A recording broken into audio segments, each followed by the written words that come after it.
Welcome to Technically You. Today we're looking at a pretty stealthy cybersecurity threat. It's called Harvest Now, Decrypt Later. You might not have heard that term before, but, well, based on what we've been reading, it seems really important to get a handle on. Yeah, absolutely. Think of it like this. Cyber criminals and attackers right now are just siphoning up huge amounts of encrypted data. Okay, encrypted, so it's scrambled, they can't read it? Not yet, no, but they're storing it. They're basically playing the long game, waiting until quantum computers are powerful enough to, well, crack today's encryption. Wow, so it's like a ticking time bomb. Almost. Okay, let's unpack that.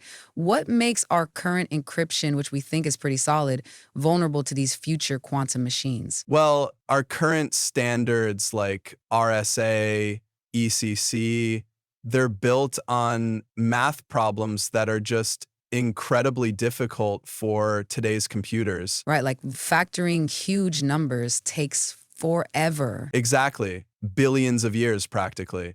But quantum computers, they operate differently. How so? How do they change that? Well, there's something called Shor's algorithm. It's specifically designed for quantum computers.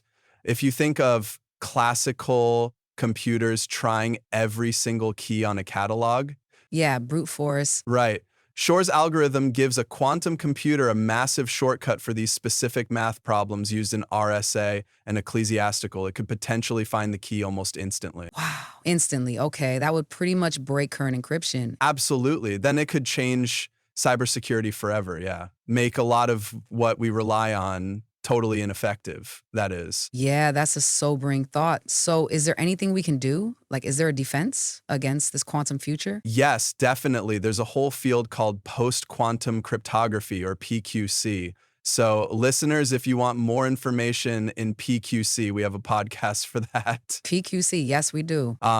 With PQC, they're working on totally new kinds of encryption, quantum safe algorithms.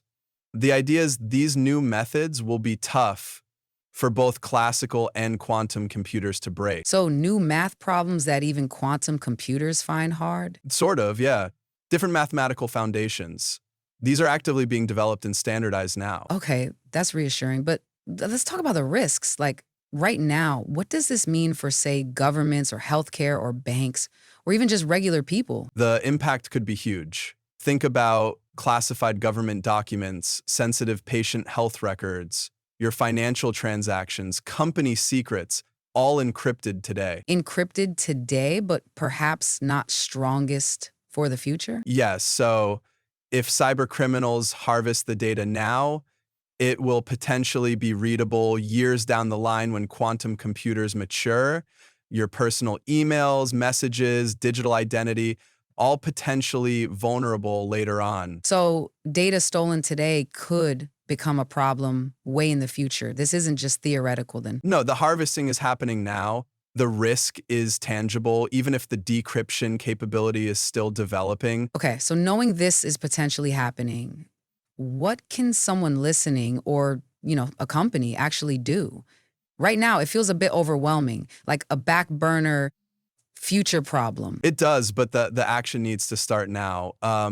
For individuals, it kind of reinforces the basics, strong, unique passwords or password managers, two-factor authentication or FIDO2, and being mindful of what sensitive data you put online.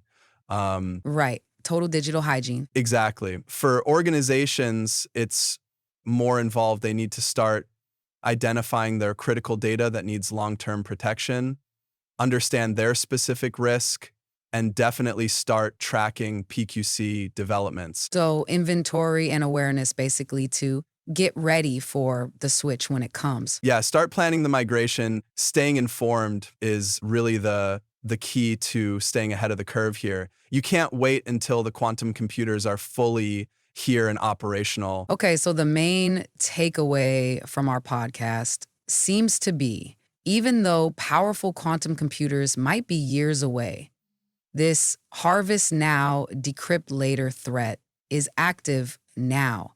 Attackers are grabbing and storing data today, planning to break it open tomorrow, essentially. Precisely. And understanding that this landscape is shifting is just vital for everyone's digital security, for privacy.